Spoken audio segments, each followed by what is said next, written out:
Poltergeist. Hello? Where's all the paranormal activity? My camera just stopped. Speaking of Poltergeist, Vince's camera just turned off. Now that's creepy, people. It just turned off. Paranormal activity. So, okay. Poltergeist, Vince. Okay, so we're about to review one of my favorite film franchises of all time. I absolutely can't wait to get into this franchise because it's fantastic. I love it. First, I want to talk about, because I have it here on Blu-ray, and you already watched the unboxing because I posted it right before, you know, this, so I'm not going to talk about the box itself. But I was going to tell you one of my favorite memories of going to the movie theaters was back in the day. My whole family went to go see this at the Kingsland. Now you remember the Kingsland, right? Not the Kingsland, the Granada. You remember the Granada, right? Yes, I remember the Granada. That's where I saw Poltergeist for the first time, was at the Granada. My whole family went there, and it was close enough to walk to. And we would walk down there and go to this show. It wouldn't get out until 8 or 9 o'clock at night, pitch black outside, and then we'd walk all the way home. I mean, that was some crazy stuff we used to do back in the day. Okay, one of my memories of the Granada, as a matter of fact, in seeing this movie, was you and I went and saw this film at the Granada. I saw Poltergeist with you at the Granada? Yes, you did. Wow, I don't remember that. I absolutely was floored by this film. I mean, to this day, it remains to be one of my favorite horror films, and one of the horror films that actually scared me. So I'm going to have to set the mood here, Vince. I'm going to set the mood for myself, because I got to tell you, again, this was one of my favorite going to the movies with my family moments, and my parents still even talk about this. All right, so we have a producer here we never introduced to you guys yet. His name is Berold. Say hello, Berold. Hey guys, what's up? So Berold, can you set the mood here? I'm going to need a lot of rain, thunder, that kind of thing. Like spooky atmosphere, you know, like scary, spooky stuff. Oh, okay, I got it. We need to get the people in the mood for this, because it's Poltergeist. No problem, guys. No problem at all. Alright, much better. Thanks, Berold.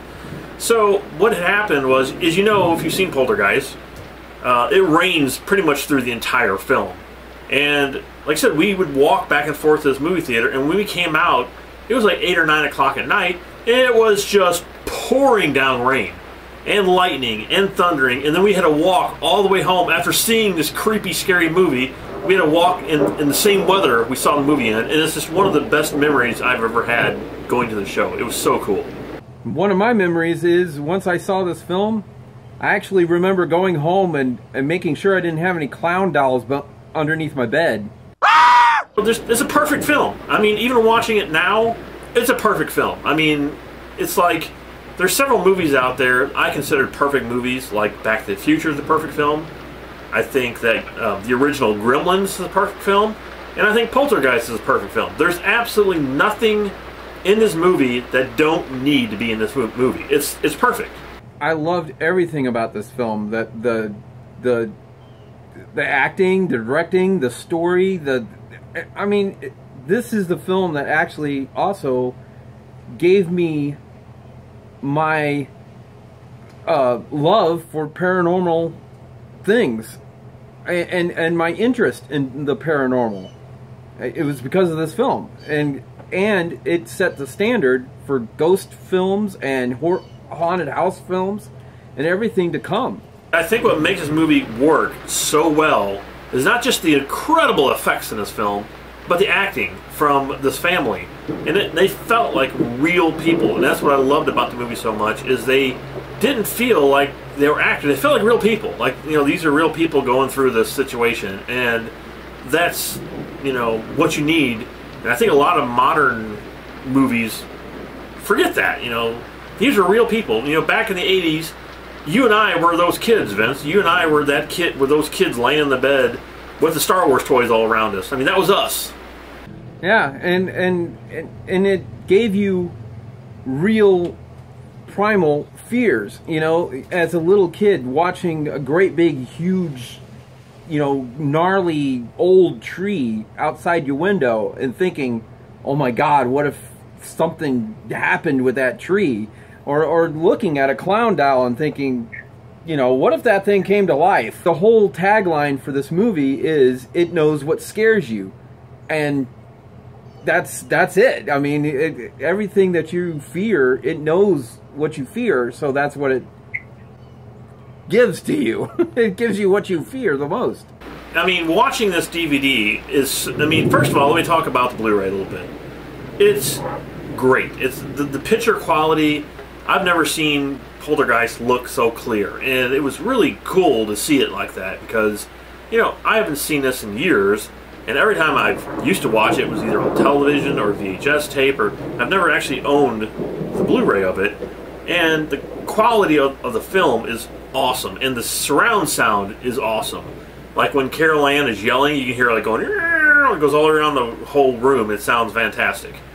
And what I really love about this film is you watch it, all the lights turned off, and it has that flickering, and then you look around the room and your whole room is consumed by that flickering light, and it's just so cool.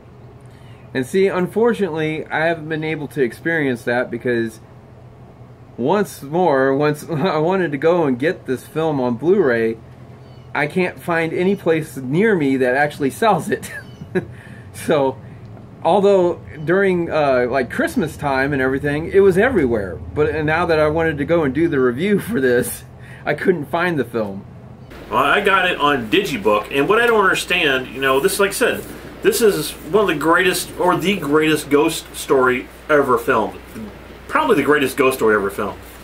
And they should have had so much respect for this movie, and they don't, because there's nothing on this disc.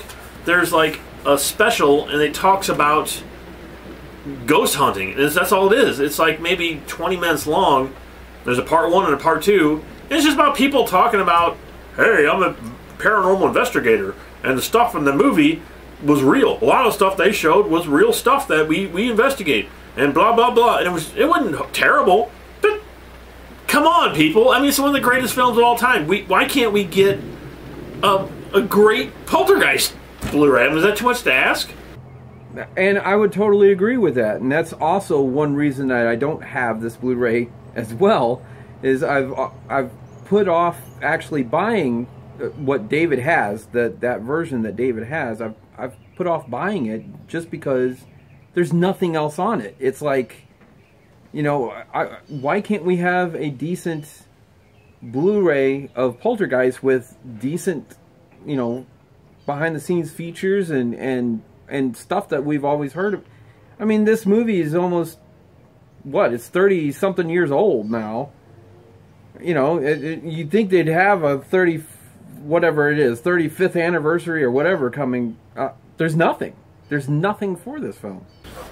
And the thing is, this is supposed to be a Tobe Hooper film, and look at all the movies he's come out with special editions. I mean, the Texas Chainsaw Massacre that we reviewed was so amazing, with all the extras and stuff on there. And then they have E.T. with all the extras, and they got Close Encounters, and they got Jaws, and they got all these big Spielberg films, and they just forget about Poltergeist, and I don't understand that.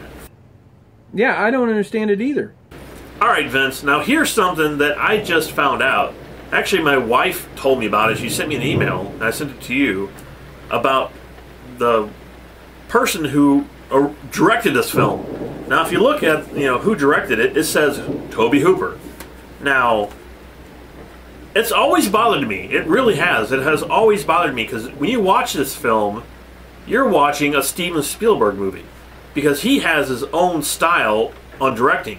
Now, the movie starts out where he's riding that bike down the street, and he has the beer in one hand and whatever, and he's trying to get into the house. That's Spielberg. That's 100% Spielberg right there, Vince. Yeah, and, you know, going through this and watching these films, because we're doing the whole franchise. So as you watch these films, you can see where Steven Spielberg's either influence or actual direction came into play. And, you know, I never actually knew about that controversy. What we're talking about here is there is a theory out there that Spielberg actually directed Poltergeist and Tobe Hooper did not, because Spielberg was under contract to direct E.T., and he was forbidden to direct anything else except for E.T., and he really wanted to direct Poltergeist. Now, all the interviews with all the actors in the film said that Spielberg was there 100% and he was behind the camera 100%. And Tobe Hooper was there, but he was just kind of helping with setups and stuff. And Zelda, you know, Zelda in the film, what's her name in the movie? Tangina. Yeah, Tangina said she was on set for 5 days, and every single day she was on set, Spielberg directed her behind the camera. She never saw anybody else. It's a very good possibility. I mean, but it's not like... The thing I don't get about the whole controversy is, okay, well, whether it was Spielberg that actually directed it or whether it was Tobe Hooper that directed it, either way, it turned out a great product. Well, I know, but it's still a fascinating thing to know or to think that this is a directed Spielberg film that he didn't take credit for. And I can tell you, Vince, I think it was. I think Spielberg directed this film. I don't think Tobe Hooper had any directing in this film. I think it was all Spielberg. Well, yeah, there's a good possibility of that. I wouldn't say that it didn't happen, because there's a lot of Spielberg influence in this film, obviously. I mean, when you watch a Spielberg movie, it has a certain feel to it. Like when you watch Close Encounters or you watch E.T., it has the certain camera movements and just a certain feel. And it feels like you're watching a Spielberg movie, and that's what this felt like. It felt like he was behind the camera, and if... Zelda said that he was behind the camera, all that stuff at the end of the movie where she was there and the light and all that stuff, he directed all of that, because she said anytime she was there, he was behind the camera filming it. The thing that gets me is he's not taking anything away from Tobe Hooper either, because he's definitely given Tobe Hooper credit for it, and he's also talked about Tobe Hooper and said, oh, he was a fantastic director, I loved working with him, and I love doing this, and I love doing that, all on Poltergeist. So it wasn't like he, you know, took over the reins and said, no, it's my movie, I'm doing it my way, blah, blah, blah, and just got all arrogant about it. Well, no, I mean, he didn't say, hey, I directed this movie, and I just gave him credit, but if you watch any Tobe Hooper movies, they don't look like Poltergeist. They don't feel like Poltergeist. Spielberg had... definitely his influence over it. And if you watch any of the making of, there are some making of stuff out there on Poltergeist. Why they didn't include it on the Blu-ray, I'll never know, but there is some making of stuff out there. And if you watch any of that, you see a lot of Spielberg. You don't see that much of Tobe Hooper. He's there, but you don't see too much of him. But I believe that Spielberg had more influence over this film than Tobe Hooper's direction, but he didn't completely cut Tobe Hooper out, is what I'm saying. It's the greatest ghost film ever made, period. And it's still scary. Even watching it today, it's still scary. It'll still scare you. I mean, it's that good. This movie still scares me today. And it's not the same, because I've seen it so many times, but it's still creepy. It's still just as creepy as the first time I saw it. That clown scene is the one thing that stuck with me, other than the tree or the guy pulling his face off. I think it was the sound effects when he's pulling his face off. He's like... It's so awesome, and I just... Everything about this movie is fantastic, and I would give it... Finally, I can actually say this. I give Poltergeist... the bomb!